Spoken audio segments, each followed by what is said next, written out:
오늘 우리에게 주시는 하나님의 귀한 말씀 누가복음서 7장입니다. 누가복음서 7장 11절에서 17절까지의 말씀.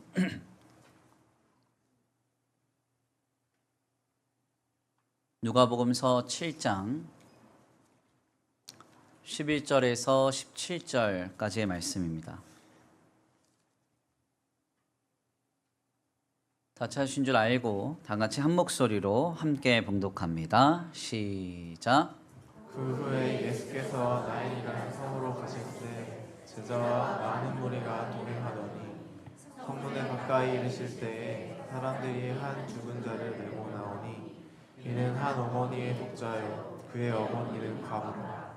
그 성에 많은 사람도 그와 함께 나오거늘 주께서 가부를 보시고 불쌍히 여기사 울지 말라 하시고 가까이 가서 그 관에 손을 대시니 맨 자들이 서는지라. 예수께서 이르시되 청년아 내가 네게 말하노니 일어나라 하시매 죽었던 자가 일어나 앉고 말도 하거늘 예수께서 그를 어머니에게 주시니 모든 사람이 두려워하며 하나님께 영광을 돌려 이르되 큰 선지자가 우리 가운데 일어나셨다 하고 또 하나님께서 자기 백성을 돌보셨다 하노라.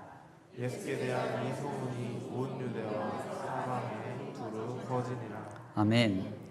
할렐루야. 아멘. 할렐루야. 아멘. 오늘도 하나님의 예비하신 은혜가 있는 줄 믿습니다. 귀한 시간 하나님의 은혜로 새롭게 되시고 하나님의 귀한 말씀 가운데 힘을 얻고 변화받는 귀한 시간 되실 간절히 축원합니다. 다 같이 믿음으로 선포하겠습니다. 다 잘 되고 있습니다. 하나님께서 하십니다. 시작. 다 잘 되고 있습니다. 하나님께서 하십니다. 아멘.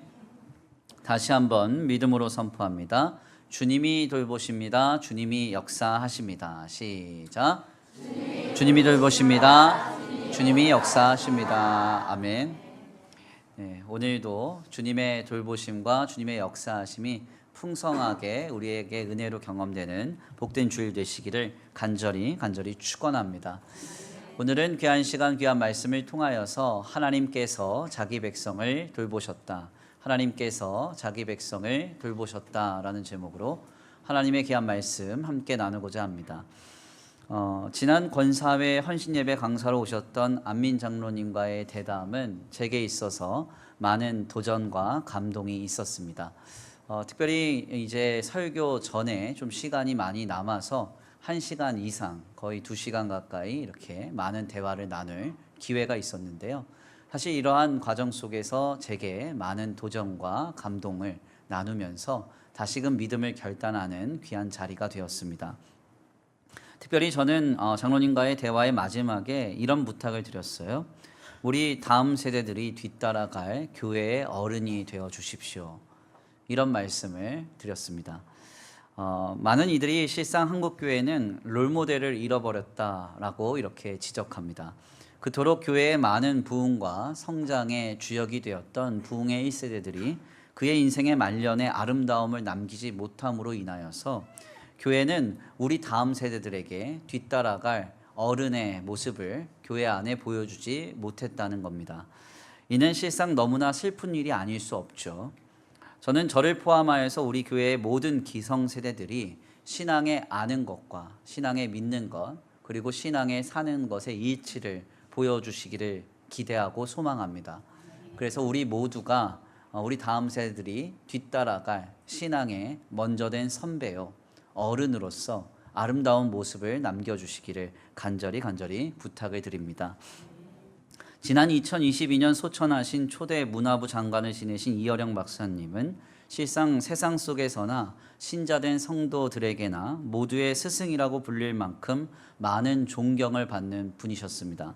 특별히 그분의 유작으로 전해지는 이어령 박사의 마지막 수업이라고 하는 이 책은 기자인 김지수 기자와의 대담의 형식으로 이어령 박사님의 일생의 지식과 그리고 지혜를 담아낸 아주 좋은 책이라고 할 수 있습니다.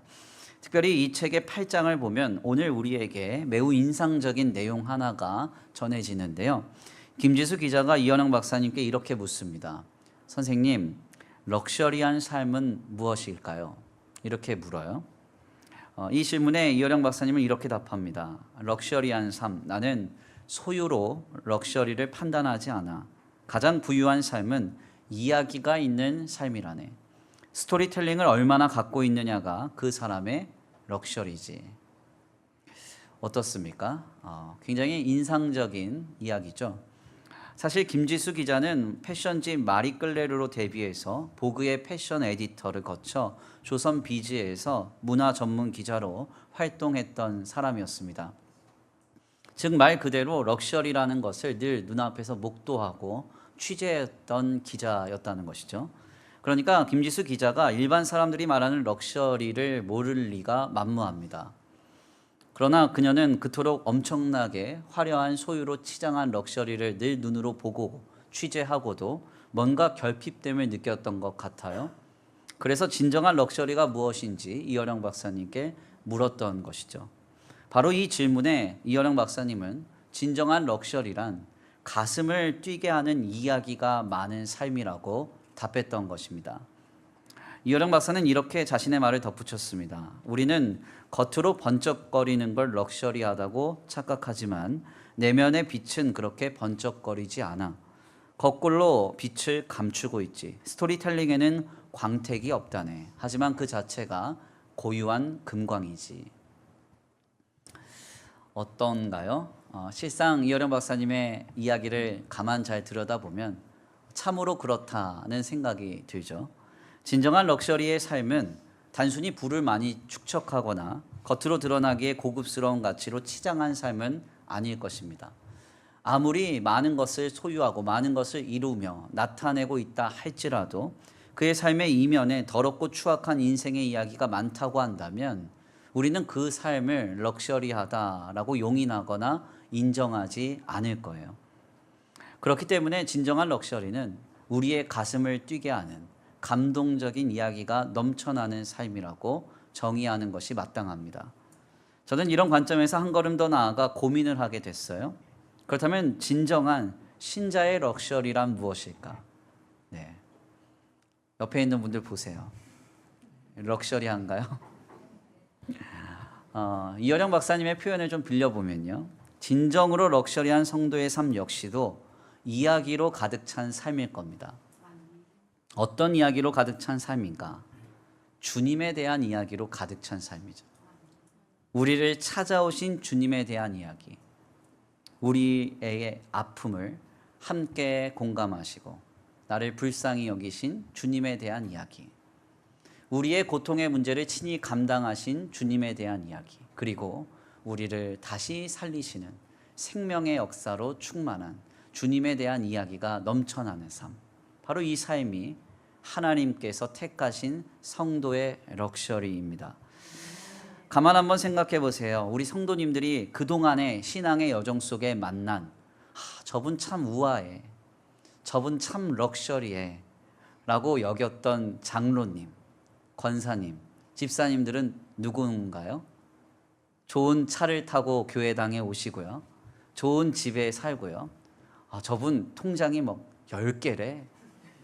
이런 세상적으로 성공하고 멋지게 살아가는 그 인생을 두고 저분은 참 우아한 권사님이야, 우아한 성도야 이렇게 표현하셨나요? 이건 아니죠. 한 개인의 신자의 삶에 어려움과 위기가 닥칠 때마다 그를 찾아오신 주님에 대한 이야기가 넘쳐납니다. 그가 고통에 처할 때마다 함께 아파하시고 그의 고통의 문제를 친히 감당하신 주님에 대한 이야기가 풍성합니다. 그리고 그를 영원한 생명으로 인도하신 하나님의 이야기가 그의 삶에 나타나야 그것이 바로 성도의 럭셔리, 성도의 아름다운 인생인 것이죠. 저는 우리 성도들 모두가 이런 럭셔리한 신자의 삶을 영위할 수 있게 되기를 원합니다. 세상이 말하는 럭셔리가 아닙니다. 세상의 이야기, 세속적인 가치, 물질적인 가치의 이야기가 넘쳐나는 삶이 아니라 주님에 대한 이야기가 풍성한 삶, 말하고 말해도 끊임없이 터져나오는 삶, 그런 삶을 살아갈 수 있는 저와 우리 성도들과 주의 몸된 교회가 되기를 간절히 축원합니다. 오늘 본문의 말씀은 바로 이러한 관점에서 우리에게 큰 은혜가 있습니다. 오늘 본문 말씀인 누가복음서 7장 중반부의 증언은 예수님께서 나인이라고 하는 성을 지나실 때의 일을 우리에게 증거합니다. 특별히 이때 과부의 아들 장례 행렬이 이렇게 지나치고 있었다는 거예요. 그때 주님이 그 아들 장례에 참여하셨고 그곳에서 죽었던 과부의 아들을 살리셨다는 기사가 오늘 본문 말씀을 통해 우리에게 전해집니다. 특별히 오늘 본문 말씀에서 죽은 자를 살리심에 대한 사건은 매우 우리에게 큰 깨달음을 주죠. 이는 예수님께서 죽은 자를 살리시는 역사를 전하는 복음서의 각종 기사의 내용의 비교와 대조 속에서 더욱 분명하게 확인되고 우리에게 찾아옵니다. 복음서에서 명시하여 전하는 예수님의 공생애 중에 죽은 자를 살리시는 기적의 사건은 크게 세 가지로 정리가 돼요. 먼저 첫 번째는 회당장 야이로의 딸을 살리시는 사건이고요. 두 번째는 베다니의 나사로를 살리셨던 사건입니다. 마지막으로 세 번째는 오늘 본문 말씀에 나인이라는 성을 지나실 때 나인성 과부의 아들을 살리셨던 기적입니다. 이는 죽은 자를 다시 살리셨다라고 하는 공통의 기적을 전하면서 하나님의 택한 백성의 육신의 생명이 맞춰지는 그날 우리의 사망을 영원한 생명으로 바꾸실 것임을 약속하는 기적이라고 할 수 있습니다. 그러나 그 내용을 조금 더 깊이 들여다보면 이 사건에는 그 내용의 상이점이 좀 발견되면서 더 큰 은혜가 있음을 확인하게 되는데요. 먼저 이 달리다굼 소녀야 일어나라 하셔서 죽은 자를 살리실 때 이 회당장의 딸을 살리시는 이 역사의 현장에서 살아난 이 자매는 회당장의 딸, 즉 높은 신분의 사람이었습니다. 그러나 베다니의 나사로는 베다니라는 이름의 지명의 뜻대로 가난한 자들의 마을에서 부모 없이 삼남매가 힘을 모아 살아야 할 만큼 매우 낮고 천한 신분의 사람이었죠. 오늘 본문 말씀의 과부의 아들 역시도 장래의 행렬이 있었다는 점에서 어느 성서신학자는 이 과부가 매우 돈이 많은 과부였을 것이다 이렇게 추정을 하지만요. 그럼에도 불구하고 고대 사회의 가정의 가장 중요한 심볼인 아버지가 없는 과부의 아들이었다는 점에서 이 아들의 신분 역시도 그다지 두드러지는 높은 신분이 아니었음을 확인할 수가 있습니다. 그러니까 예수님께서 사망을 생명으로 옮겨 죽은 자를 살리시는 기적을 베풀어 주실 때 살아난 이의 신분은 각기 다 달랐다는 거예요. 뿐만 아니라 이 기적의 주인공인 세 사람들은 예수님과 각기 다른 관계를 맺고 있었습니다. 먼저 오늘 본문 말씀에 나인성 과부의 아들은 예수님과 일면식도 없었던 인물이었습니다. 주님이 그 전에 한 번 보지도 않고 알지도 못했던 사람이었어요. 그러나 베다니의 나사로는 예수님과 매우 친밀한 사람이었죠. 그 가정은 아주 예수님과 가까운 가정이었습니다. 그렇지만 회당장 야이로의 딸은 회당장이 친히 자신의 고통의 문제를 예수님께 요청하여서 이 딸이 달리다굼 살아난 것입니다. 그러니까 예수님과 부모가 관계가 있었을 뿐 이 소녀는 직접적인 연관이 없었다라는 거예요. 그러니까 다시 살아나는 역사에 참여한 이들은 예수님과의 관계가 서로 달랐다, 상이했다는 겁니다. 여기서 더 나아가 이 세 사건은 예수님이 이들을 살리시는 시점이 다 달랐다는 점에서 차이가 있습니다. 야이로의 딸은 예수님이 당도했을 때 이제 막 세상을 떠났을 시점이었습니다. 주님이 이 소녀가 숨이 멎자마자 이 회당장의 집에 당도하셨어요. 사람들이 이미 죽었는데 왜 왔냐 이렇게 얘기를 하니까 아니라 잔다 하시면서 소녀야 일어나라 달리다굼 해서 일으켜 세우시죠. 그러니까 죽자마자 주님이 이 소녀를 살리신 겁니다. 그렇지만 나인성 과부의 아들은 장례가 진행 중이었습니다. 장례 행렬이 지나가고 있을 때 예수님이 그 행렬을 마주하셨고 그 아들을 살려주셨죠. 여기서 더 나아가 베다니의 나사로는 이미 장례가 끝나서 무덤에 봉인한 지 한참이나 지났을 때였습니다. 그래서 많은 이들이 시신에서 썩은 내가 납니다 라고까지도 말했죠. 그러나 주님은 이미 봉인해버린 그 나사로를 무덤에서 일으켜 세우사 다시 살리셨습니다. 그러니까 자세하게 들여다보면 사실상 죽은 자를 다시 살리셨다라고 하는 대전제는 공통적이지만요, 그 안에 담겨진 내용들은 각각 너무나 다른 차이점이 있다는 것이죠. 주님은 이러한 다른 어떤 기사의 내용을 통해서 우리에게 매우 분명하게 말씀하고 계십니다. 무엇을 말씀하고 계십니까? 하나님의 택한 백성이라면 내가 신분과 관계없이 다시 살리리라 약속하는 겁니다. 다만 택하셨다고 하면 우리가 주님과 얼마나 친밀한가와 관계없이 살리시겠다는 겁니다. 세상적으로 볼 때 장래가 지난 시점이라도 혹은 죽자마자라도 우리 생각에, 우리 판단에, 우리 형편에 어떠한 제약이 있고 어떠한 상황이 있다 할지라도 주님이 택하셨다고 하면 반드시 살리시겠다라고 말씀하고 계시는 거예요.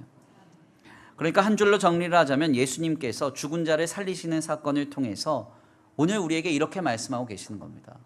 내가 내 백성을 반드시 살려내리라. 내가 내 백성을 반드시 구원하리라. 주님 선포하시며 약속하고 계시는 겁니다. 특별히 오늘 우리는 본문 말씀을 통해서 자신의 백성을 반드시 살려내시겠다고 하는 주님의 선언을 확인하면서요, 이 나인성 과부라고 하는 이 여인의 삶에 좀 더 주목해 보려고 합니다. 고대 사회 속에서 과부라는 사람들은 매우 기구한 인생으로 나타나죠. 고대의 가부장적인 사회제도 안에서 과부는 사회적으로 보호받을 만한 그런 여건이 되지 않았습니다. 남편이 죽는 즉시 여인은 경제적이고 사회적인 기반을 모두 다 잃어버리고요, 결국 생활비를 마련하기 위해서는 친척이나 공동체의 도움을 받아서 삶의 방편으로 삼는 것이 일반적이었습니다. 특별히 이러한 과부가 유일하게 보호받을 수 있는 장치가 하나 있었는데 그것이 무엇인가 하냐면 아들을 낳는 겁니다. 그러면 그 아들은 아버지의 재산을 상속받을 권리가 생기기 때문에요, 결국 그 아들로 인해서 삶을 아름답게 영위해 나갈 수가 있는 것이죠. 그런데 오늘 본문 말씀을 보니까 이 과부의 유일한 소망인 아들마저 세상을 떠나버렸습니다. 이렇게 되면 어떻게 되는가? 일반적으로 남편의 모든 재산은 모두 다 남편의 형제에게 귀속됩니다. 그리고 자식이 없는 과부는 유대의 고대 관습법에 따라서 그의 형제가 그 여인을 구제해 주는, 자신의 아내로 삼아주는 법이 있지만요, 놀랍게도 아들이 있었다가 그 아들마저 죽은 과부는 전혀 구제를 받지 못합니다. 그러니까 이제는 이 여인은 길거리로 나앉게 된 거예요. 지금 이 과부는 아들이 죽음으로써 가장 절망스러운 상황에 놓여졌다는 것이죠. 단순히 사랑하는 아들을 잃었다는 것 그 이상의 의미를 담고 있는 겁니다. 자신의 삶의 기반인 남편과 사별했어요. 내가 사랑하는 배우자를 잃었고 뿐만 아니라 삶의 유일한 대안인 아들마저, 너무 사랑하는 아들마저 세상을 떠납니다. 실상 사랑하는 사람 전부를 잃었을 뿐만 아니라 삶의 모든 원동력과 바탕을 잃어버리고 있는 것이죠. 어찌 보면 이 여인의 삶은 세상의 관점으로 가장 비참하고 수치스러우며 가장 낮고 천한 인생으로 지금 추락하고 있습니다. 만약 오늘 우리에게 이런 일이 경험된다면 어떤 심정이시겠어요? 네, 너무 낙심하고 너무 실망스럽고 어떻게 하면 좋을까 늘 고민하며 울며 밤을 지새우겠죠. 그런데 바로 이때 주님은 이러한 비참과 수치가 가득한 나인성 과부의 인생에 찾아오십니다. 그리고 그 인생을 가장 럭셔리한 성도의 인생으로 바꿔주고 계셔요. 어떤 인생으로 바꿔주시느냐? 주님에 대한 이야기로 가득 찬 인생으로 변화시켜 주십니다. 먼저는 찾아오신 주님에 대한 이야기입니다. 오늘 본문 말씀 11절에서 12절입니다. 우리 함께 다 같이 봉독합니다. 11절에서 12절 시작. 그 후에 예수께서 나인이라는 성으로 가실새 제자와 많은 무리가 동행하더니 성문에 가까이 이르실 때에 사람들이 한 죽은 자를 메고 나오니 이는 한 어머니의 숫자요 그의 어머니는 과부라. 그 성에 많은 사람도 그와 함께 나오거든. 아멘. 오늘 본문 말씀 11절에서 12절 말씀에 따르면 예수님께서 나인이라는 성에 가까이 가실 때 나인성 과부의 아들 장례 행렬과 예수님이 마주치셨다. 이렇게 말해요. 사실 이 타이밍은 너무너무 기가 막힌 타이밍이죠. 예수님의 시대가 어떤 시대입니까? 교통이 발달되지 않은 시대고 통신이 발달되지 않은 시대예요. 앞서 우리가 나눈 바와 같이 예수님은 나인성 과부와는 일면식도 없었고 이 자녀가 죽었다는 소식 누가 들려주시지도 않았습니다. 그럼에도 불구하고 예수님께서 가버나움이라고 하는 도시를 떠나서 시간이 지나 나인성에 이르게 되셨을 때 놀랍게도 그 시점에 장례를 지내고 있는 행렬과 예수님이 딱 마주쳤다는 거예요. 지금 본문 말씀 누가복음서 7장 서두에서 가버나움이라고 하는 지역에 예수님이 계셨는데 이 지역으로부터 나인이라고 하는 성까지는 직선 거리로 약 한 40여 킬로미터 정도 됩니다. 그러니까 일반적으로 보통의 도로가 구불구불한 것을 좀 참고해 보면 이는 계속해서 걸어도 약 2일 이상 걸리는 그런 거리였다고 할 수 있어요. 주님이 혼자 이동하신 게 아니라 무리와 함께 이동하셨습니다. 제자들과 함께 이동하셨어요. 그러니까 조금이라도 지체했다면 장례 행렬은 예수님을 만나지도 못하고 지나가 버렸을 겁니다. 또한 너무 빨랐다면 예수님은 무리들과 함께 나인성에 들어가 유숙해 버리셨을지도 몰라요. 그런데 오늘 본문 말씀을 보니까 나인성 과부 아들의 장례식을 나인성 그 즈음에서 예수님이 정확하게 맞닥뜨리셨다는 겁니다.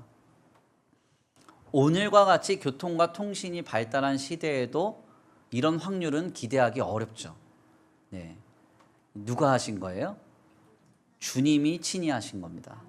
이미 다 아시고 내가 이날 이때에 이들을 만나리라 하는 계획을 가지고 주님이 움직이셨다는 거죠. 무슨 말입니까? 이 과부의 고통과 아픔, 수치와 비참을 다 아시고 이 과부 아들 장례에 주님이 친히 찾아오셨다는 겁니다. 바로 이 이야기가 과부의 인생을 완전히 바꿔가고 있습니다. 추락하는 인생이 아니라 비참과 수치가 가득한 인생이 아니라 주님이 내 고통 아시고 찾아오신 이야기로 그의 삶이 완전히 바뀌어지고 있는 것이죠. 가만 한번 상상해 보세요. 과부 인생의 평생의 자랑거리가 뭐였겠어요? 내가 가장 절망스러울 때 예수님이 나를 만나러 찾아오셨다고 고백하는 일 아니겠습니까? 이것이야말로 정말 럭셔리한 성도의 인생이죠. 성도의 인생에 자랑할 게 뭐가 있어요? 저 좋은 차 탑니다. 좋은 집 삽니다. 자랑해 보세요. 정만 많이 생기지.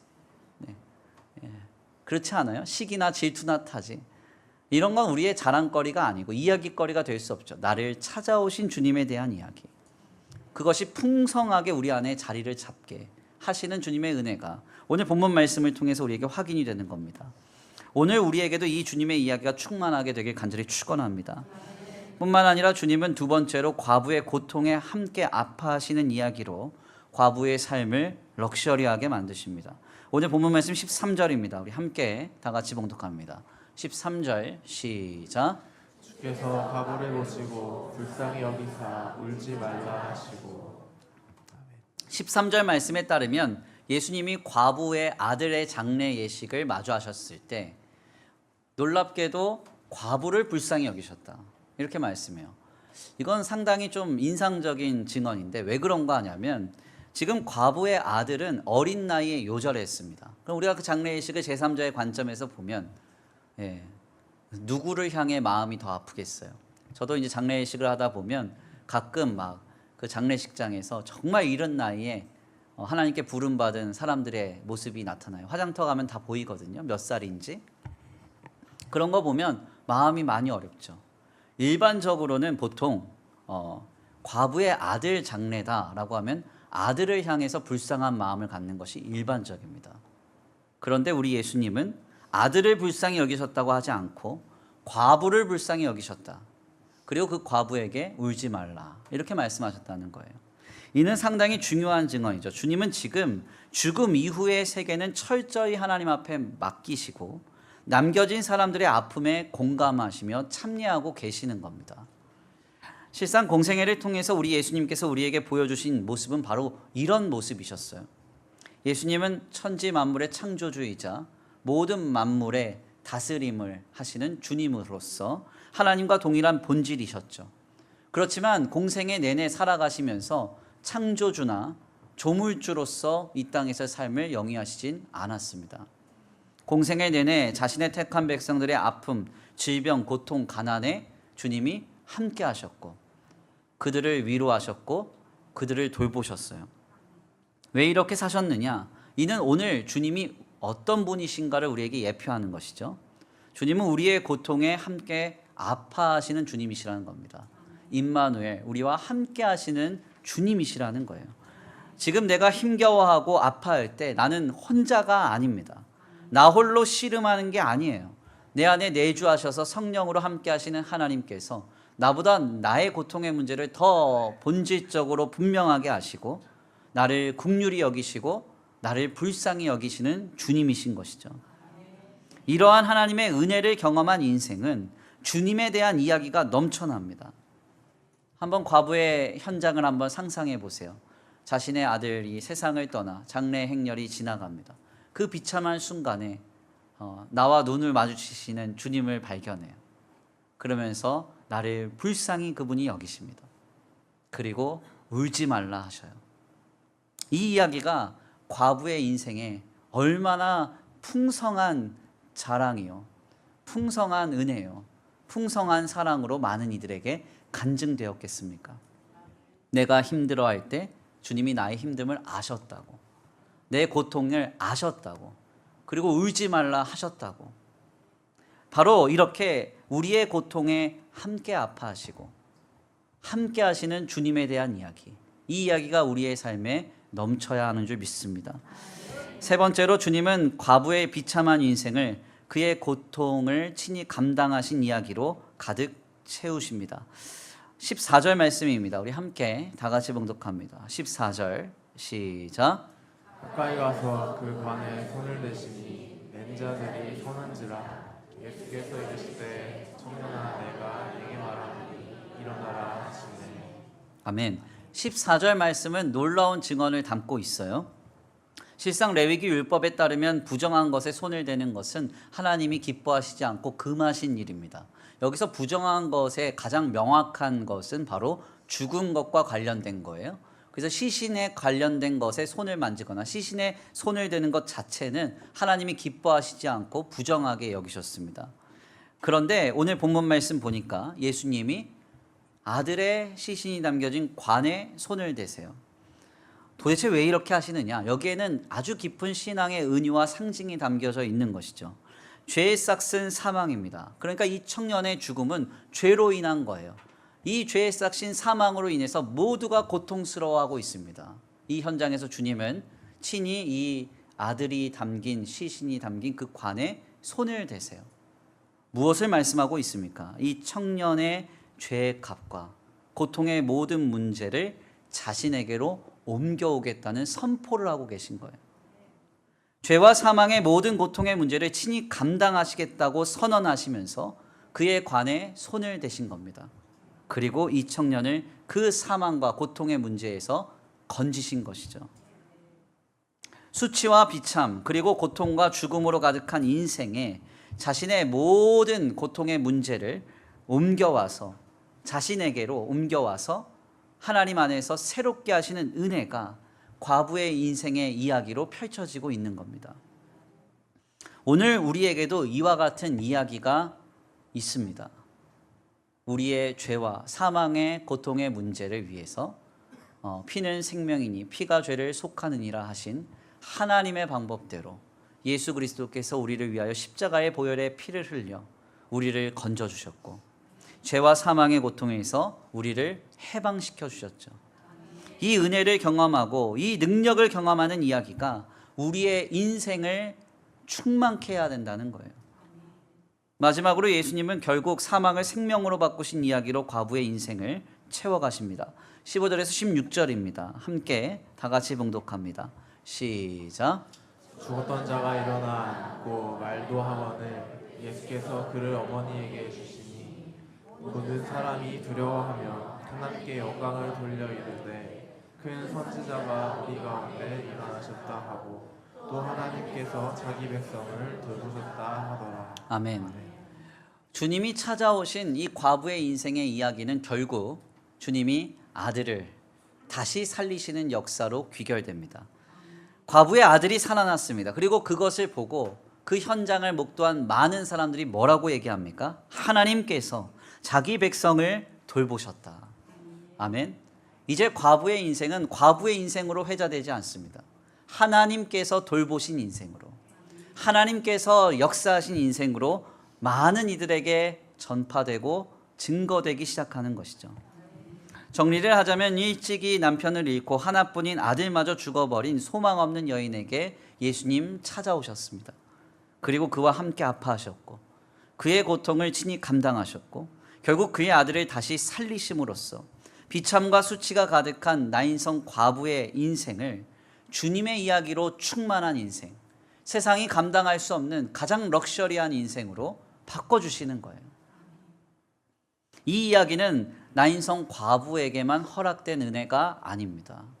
이미 오늘 우리에게 허락된 역사예요. 주님은 오늘도 이 이야기로 우리의 삶을 가득 채우리라 말씀하고 계십니다. 주님의 이야기로 우리의 삶을 가득 채우기를 기대하고 계세요. 우리를 찾아오신 주님의 이야기로 넘쳐나는 삶, 우리와 함께 아파하신 주님에 대한 은혜로 넘쳐나는 삶, 우리의 고통을 친히 감당하시고 결국 우리를 다시 살리시는 하나님의 역사의 이야기로 우리의 삶을 이끌어가고 계신다는 겁니다.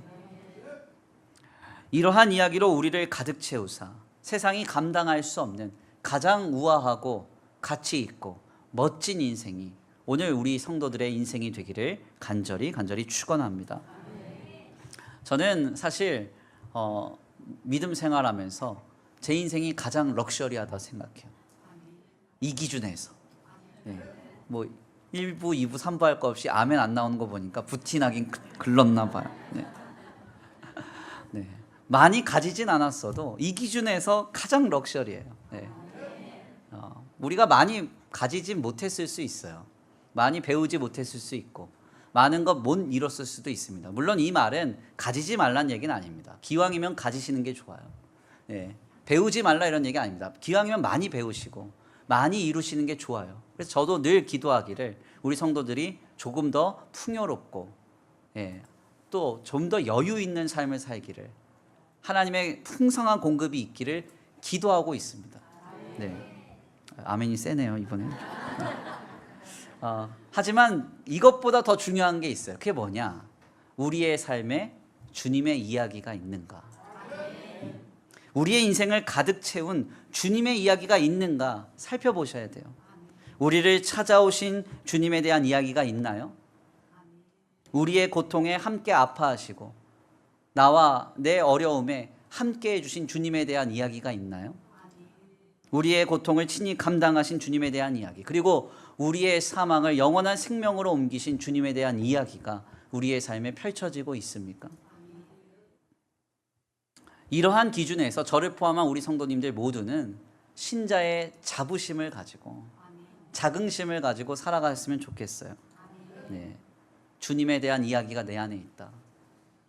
너만 럭셔리한 거 아니야. 나 럭셔리한 삶을 살고 있어. 이 기준에 따르면 제 인생은 너무너무 럭셔리해요. 제게는 저를 찾아오신 주님에 대한 이야기가 넘쳐납니다. 제가 가끔 이제 믿지 않는 형제들을 만납니다. 보통 만날 때는 목적이 이제 전도를 위해서 만날 때가 많습니다. 그래서 아직도 뭐 제가 군대 전역해서 만나고 있는, 정기적으로 만나고 있는 형제가 뭐 12년이 넘었으니까요. 그 형제들 하나하나 전도를 하는데 정말 전도가 안 돼요. 근데 그 만날 때마다 찾아오는 은혜가 있습니다. 와, 나는 이렇게 말할수록 믿어지는 주님이 왜 저 인간은 저렇게 말할수록 안 믿어지나? 나한테는 이렇게 당연한 진리가 왜 저 사람에게는 도저히 받아들일 수 없는 진리인가? 이것은 주님이 나에게 찾아오셨다는 증거구나. 찾아오셨다는 증거예요. 제가 망가지고 넘어지고 고통과 상실 가운데 있을 때 주님이 저에게 찾아오셔서 마음을 닦아주시고 위로해 주셨습니다. 힘들지, 어렵지. 물론 뭐가 막 들렸거나 보였거나 한 건 아니에요. 근데 들리는 것 같았어요. 보이는 것 같았습니다. 눈 떠보면 변화된 것 아무것도 없어도 삶을 살아갈 위로와 용기와 힘이 있었습니다. 주님이 함께해 주신 것이죠. 고통 속에 몸부림칠 때 주님은 제 고통을 예수 그리스도의 보혈의 능력으로 덮어주셨고 제 마음과 생각을 지켜주셨습니다. 결국 이러한 저의 인생은 저와 관련된 모든 하나님의 택한 백성들을 썩지 아니할 육의 부활로 영생케 하시는 역사로 인도하시리라 믿어요. 제 삶은 이러한 이야기로 가득 차 있습니다. 그래서 제 삶은 럭셔리합니다. 눈에 번쩍거리는 럭셔리는 없어요. 그러나 주님의 이야기가 있어요. 네. 남들이 동경할 만한 크고 화려한 풍요로운 삶은 아닙니다. 그렇지만 저는 마음이 너무 부요롭습니다. 주님에 대한 이야기가 있기 때문에. 제가 항상 우리 성도님들한테 말하는 게 있어요. 부자가 딴 데 있는 게 아니다. 돈 쓰는 사람이 부자다. 네. 집이 세 채인데 현금이 없대. 이게 무슨 말이에요 이게. 네. 그렇죠? 마음이 여유롭고 부요로운 사람들은 특징이 있어요. 하나님을 믿고 그의 삶에 하나님의 이야기가 풍성합니다. 제가 어린 나이에 목회를 막 시작했을 때 어떤 은사님이 그랬습니다. 그때 뭐 전도사였습니다. 김전도사 한 40대쯤 되면 가까운 분들이 많이 소천하실 거야. 저한테 그랬습니다. 제가 사실 이제 만으로 한 26세, 뭐 27세 정도에 이제 담임 목회를 시작했기 때문에 이 말이 별로 와닿지가 않았어요. 예. 사실 젊은 분들이 장례식장 잘 안 가잖아요. 왜냐면 나하고는 상관없는 일이라고 생각해서. 근데 정말 제가 이제 30대 후반 정도 되니까 저와 가까운 분들이 소천하시기 시작했습니다. 교회 안이나 교회 밖이나 우리 가족이나 아니면 가족이 아니더라도 가까운 분들이 이제 하나님께 부름을 받기 시작해요. 특별히 코로나 전후로 저희 친할아버지가 소천하셨고 외할머니도 소천하셨습니다. 특별히 친할아버지 같은 경우에는 병환이 깊어지셨다고 해서 부랴부랴 이제 보령에 있는 한 병원으로 막 달려갔는데 온 식구가 갔는데 코로나라서 면회가 안 된다는 겁니다. 그래서 다 쫓겨나고 큰아버지 뒤를 따라서 무작정 막 걸어가가지고 이제 우리 할아버지한테 기도해 드리고 왔어요. 근데 제가 이제 기도를 딱 마치자마자 저희 할아버지가 저한테 그러시더라고요. 어여 가서 뭐 좀 먹어라 그러시더라고요. 제가 이게 마지막인지 몰랐습니다. 사실은. 왜냐하면 너무 정정하셨기 때문에 더 함께 해 주실 거라고 믿었는데 하나님께 부름을 받았어요. 외할머니의 경우에도 광주까지 가서 마지막 인사를 드리는데 그리고 기도도 하는데 일어나지도 못하고 막 몸을 일으키시려고 하면서 저한테 어여 가서 뭐 좀 먹어라 네, 그러시더라고요. 그러시더니 저희 어머니를 보고 또 언제 올래 이러시더라고요. 제가 이게 마지막인지 몰랐습니다. 너무 정정하셔서 조금 더 계실 것 같다 이런 생각을 했습니다. 저는 목회를 감당하면서 아직도 아른거리는 성도들의 얼굴들이 있습니다. 상당히 뭐 많은 분들이 이제 하나님 앞으로 올려갔는데 어떤 분은 이제 갑자기 느닷없이 전화가 오셔서 목사님 제가 몸이 아픕니다. 기도 좀 해주세요. 그래서 제가 이제 운전 중이었어요. 차량 운행 중이었습니다. 차량 운행 중에 기도를 해드렸습니다. 예, 그런데 이제 얼마 지나지 않아서 소천하셨어요. 근데 아직도 그 통화가 마음에 걸려요. 차 좀 멈춰놓고 기도할 걸. 예, 좀 더 이렇게 집중해서 좀 기도할 걸 이런 마음이 있고 또 어떤 분은 이제 목사님 저 아픕니다. 기도해 주세요. 그래서 제가 가겠습니다. 그랬더니 목사님 병원에 오지 마세요. 제가 퇴원해서 뵐게요. 했는데 병원에서 돌아가신 분도 계십니다. 대표적으로 늘 앞줄에 앉으셨던 우리 김종숙 권사님도 늘 제가 신방을 가면 제 손을 딱 붙잡고 목사님 제가 늘 기도합니다. 무슨 기도하세요? 이러면 권사님이 그러셨어요. 목사님 밥 좀 안 굶게 해주소. 그렇게 기도한대요. 가만히 생각해 보면 보고픈 얼굴들, 그리운 얼굴들이 있습니다. 그런데 럭셔리, 저는 저의 삶의 마지막 끝에 그 모든 얼굴들을 만나게 하시는 이야기가 펼쳐지리라 믿습니다. 주님이 우리 모두를 살리시는 생명의 역사의 이야기로 우리의 삶의 이야기를 마치실 거예요. 성도의 삶은 이런 주님의 이야기로 가득 찬 삶입니다. 저는 설교를 정리하면서 우리 성도들에게 질문하고 싶어요. 우리 성도님들은 어떤 럭셔리의 인생을 동경하며 살아가고 계시나요? 아니 정확하게는 어떤 이야기로 삶을 채워가고 계십니까? 우리를 찾아오신 주님에 대한 이야기, 우리와 함께 아파하신 주님에 대한 이야기, 우리의 고통을 친히 감당하신 주님에 대한 이야기, 그리고 우리를 영원히 다시 살리실 주님에 대한 이야기로 충만한 우리의 삶이 되기를 간절히 축원합니다. 귀한 시간 귀한 말씀 붙잡고 함께 기도하기를 원합니다. 주님, 하나님의 은혜로 세상이 감당할 수 없는 가장 우아한 인생, 가장 가치 있는 인생, 가장 아름다운 인생을 우리의 삶으로 이뤄가고 계신 줄 믿습니다. 우리의 삶을 세상이 감당할 수 없는 럭셔리로 이뤄가고 계신 줄 믿고 바라면서 주님의 이야기로 채워가는 우리의 신앙의 삶을 영위하겠다고 결단하며 함께 찬양하시고 말씀 붙잡고 함께 기도하겠습니다.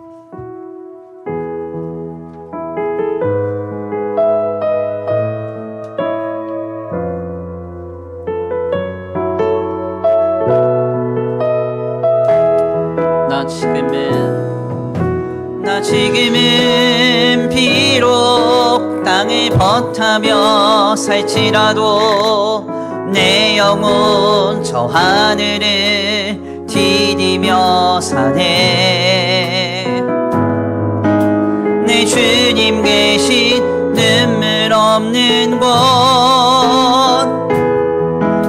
저 하늘에 숨겨둔 내 소망 있네. 보고픈 얼굴들 그리운 이름들 많이 생각나. 때론 가슴 터지도록 기다려지는 곳, 내 아버지 너른 품 날 맞으시는 저 하늘에 쌓아둔 내 소망 있네. 주님 그 나라에 이를 때까지 순례의 걸음 멈추지 않으며 어떤 시련이 와도 나 두렵지 않네. 주와 함께 걷는 이 길에 다시 한번 고백합니다. 나 지금은 비록 땅을 버타며 살지라도 내 영혼 저 하늘을 디디며 사네. 내 주님 계신 눈물 없는 곳, 저 하늘에 숨겨둔 내 소망 있네. 보고픈 얼굴들 그리운 이름들 많이 생각나. 때론 가슴 터지도록 기다려지는 곳, 내 아버지 너른 품 날 맞으시는 저 하늘에 쌓아둔 내 소망 있네. 주님 그 나라에 이를 때까지 순례의 걸음 멈추지 않으며 어떤 시련이 와도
함께 기도하기 원합니다. 주님, 그렇습니다.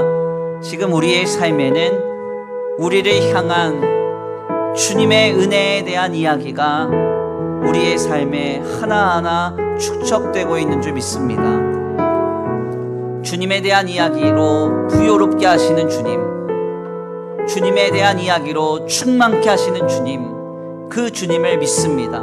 주여, 세상의 럭셔리함을 동경함이 아니라 세속적인 가치와 물질적인 가치의 충만함을 고대하는 것이 아니라 주님, 나를 구원하시고 나를 택하셔서 모든 죄와 사망의 고통의 문제를 영원한 생명으로 바꾸시고 우리를 해방시키시고 구원하시는 하나님의 은혜에 대한 이야기로 우리의 삶을 채워가는 그 인생이 됨에 감사하고 기뻐하며 반응하며 살아갈 수 있는 거룩한 신자의 삶을 정진하게 하여 주시옵소서. 우리 다 같이 이 시간 결단하시면서 귀한 말씀 붙잡고 함께 기도하기 원합니다. 함께 기도합니다. 사랑과 은혜가 많으신 하나님, 감사합니다. 주님, 오늘 우리 삶에 하나님의 이야기가 넘쳐나는 줄 믿습니다. 오 주여, 지금 내 삶에 오 하나님, 나를 찾아오신 주님에 대한 이야기가 넘쳐납니다. 내가 주님을 믿고 주님을 알고 진리를 따라 신앙의 여정을 살아갈 수 있는 것은 오직 하나님께서 나를 택하시고 내게 찾아오셔서 은혜를 베풀어 주심인 줄 믿습니다. 나를 찾아오신 주님, 나를 찾아오신 주님, 그 주님에 대한 이야기로 부요한 인생을 살아가게 하여 주시옵소서. 오 하나님, 이 시간 우리의 고통을 아시고 위로하시며 우리의 고통의 모든 문제를 위해 십자가를 지시고 보혈의 능력으로 우리의 마음과 생각을 늘 지켜주시는 그 하나님의 은혜를 우리의 마음에 새깁니다. 주님, 그 이야기로 넘쳐나는 우리의 삶이 되기 원합니다. 내 고통을 아시는 주님, 불쌍히 여기시는 주님, 내 고통을 친히 감당하신 주님에 대한 이야기가 우리의 삶에 넘쳐나기 원합니다. 충만하기 원합니다. 가득하기 원합니다. 주님밖에 없습니다. 주님밖에 없습니다. 주님밖에 없습니다. 고백하는 하나님께서 자기 백성을 돌보셨다 기억되는 인생이 우리의 인생이 되게 하여 주시옵소서. 오 하나님, 이 시간 기도합니다. 우리 인생의 결국에 아버지 죄와 사망의 모든 비참에서 우리를 건지사 영원한 생명으로 썩지 아니할 육의 부활로 우리를 인도케 하실 주님을 믿습니다. 그 주님을 향한 이야기가, 그 생명의 이야기가 우리 안에 아버지 주여 나타날 때까지 믿음의 승진을 그치지 않고 신실한 신앙의 길에 설 수 있는 우리의 믿음이 되게 하여 주시옵소서. 주님 도우시지 믿습니다. 주님 함께 하시지 믿습니다. 주님 역사하시지 믿습니다. 우리의 마음과 우리의 생각과 우리의 중심을 붙잡아 주시옵소서. 우리를 다시 살리사 하나님께서 자기 백성을 돌보신 가장 우아한 인생으로, 가장 완벽한 인생으로, 가장 거룩하고 가장 아름다운 인생으로 주님의 품에 안겨 확인케 될 그날을 바라보며 아버지 믿음의 삶을 정진해 갈 수 있도록 주님 역사하여 주시고 우리의 마음과 우리의 생각을 붙잡아 주시옵소서. 주님 도우시지 믿습니다. 함께 하시지 믿습니다. 역사하시지 믿습니다. 인도하시지 믿습니다. 주님, 이 시간 우리의 마음과 생각을 주관하시며 다스려 주시옵소서. 성령의 은혜로 우리를 새롭게 하여 주시옵소서. 주님, 그 나라에 이를 때까지 순례의 걸음 멈추지 않으며 어떤 시련이 와도 나 두렵지 않네. 주와 함께 걷는 이 길에 주님, 그 나라에 이를 때까지 순례의 걸음 멈추지 않으며 어떤 시련이 와도 나 두렵지 않네. 주와 함께 걷는 이 길에.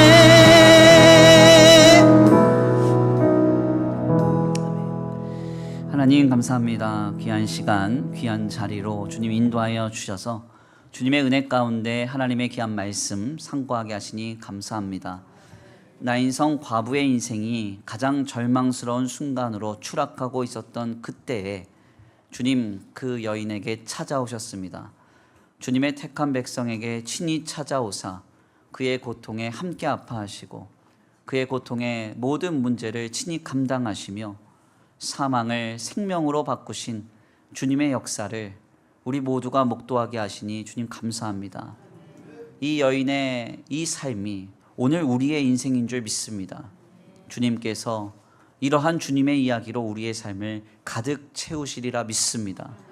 순간순간 나를 찾아오신 주님, 친히 찾아오사 내 고통을 다 아시고 나를 불쌍히 여기시고 내 마음을 친히 감당하신 그 주님, 그리고 우리의 죄와 사망의 모든 고통의 문제를 친히 감당하사 영원한 생명으로 바꾸시는 그 주님, 그 주님에 대한 이야기가 우리의 삶에 충만케 되리라 믿습니다. 그래서 먼 훗날 우리의 인생을 두고 많은 이들이 말하며 고백하기를 하나님께서 자기 백성을 돌보신 인생이라고, 택하신 하나님의 백성들을 인도하신 인생이라고, 가장 우아하고 가장 가치 있으며 세상이 감당할 수 없는 가장 럭셔리한 신자의 삶이라고 그렇게 고백될 수 있게 되리라 믿사오니 주여 그날에 이를 때까지 우리의 마음과 생각을 지켜보아여 주시옵시고, 간절히 원하옵기는 남들과의 삶을 비교하며 대조하면서 우리의 마음이 낙심하거나 실망치 않도록 성령이여 내 마음과 생각을 지켜보아여 주시옵소서. 오늘 귀한 주일 주님 앞에 예배하고 돌아갑니다. 돌아가는 발걸음 안전히 거하게 하시고 한 주간의 삶의 모든 상황 속에 우리의 영과 육과 혼을 지켜주시고 보호하시며 인도하여 주시옵시되 그 어떤 악한 것도 틈타지 않도록 성령으로 늘 주님 지켜 보호하여 주시옵소서. 오늘 우리가 살아가는 한 주간의 삶이 주님에 대한 이야기가 아름답게 축적되는 복된 한 주간의 여정이 되게 하시고 하나님의 하나님 되심과 하나님의 살아계심과 하나님의 구원하심을 놀랍도록 경험하는 은혜와 사랑이 가득한 복된 한 주간 되게 하여 주시옵소서. 이 시간 주님 앞에 귀한 예물 올려드립니다. 이 예물이 쓰여지는 곳곳마다 영혼과 생명이 살아나게 하시고 하나님의 나라와 주님의 복음을 위하여 쓰임받는 거룩한 예물 되게 하여 주시옵시되 주님 드려진 손길을 기억하셔서 쓸 것을 쓰지 아니하고 생명과도 같은 물질을 신앙의 고백으로서 하나님께 올려드립니다. 주님 모두가 다 힘들다고 하는 이 시국 가운데 가정과 생업을 지켜 보호하여 주사 하늘문을 여시고 주님께로부터 공급받는 놀라운 공급과 복이 차고 흔들어 넘치도록 이들의 가정과 생업 위에 임하게 하여 주시옵소서. 도우시고 인도하시며 함께 하실 줄 믿고 감사함 올려드리오며 사랑과 은혜가 많으신 우리 구주 예수 그리스도의 이름으로 감사하며 기도 올려드립니다. 아멘. 이제는 우리 주 예수 그리스도의 은혜와 성부 하나님의 극진하신 사랑하심과 성령 하나님의 내주교통하심이 오늘 귀한 말씀 가운데 깨닫고 오늘 우리의 인생을 주님에 대한 이야기로 가득 채우시는 주님의 은혜와 사랑을 기대하고 소망하면서 세상의 럭셔리를 바라보지 않고 신자의 참된 럭셔리를 바라보며 믿음의 정진을 그치지 않기로 결단하는 모든 성도들 머리머리 위에 이제로부터 영원토록 함께 있을지어다.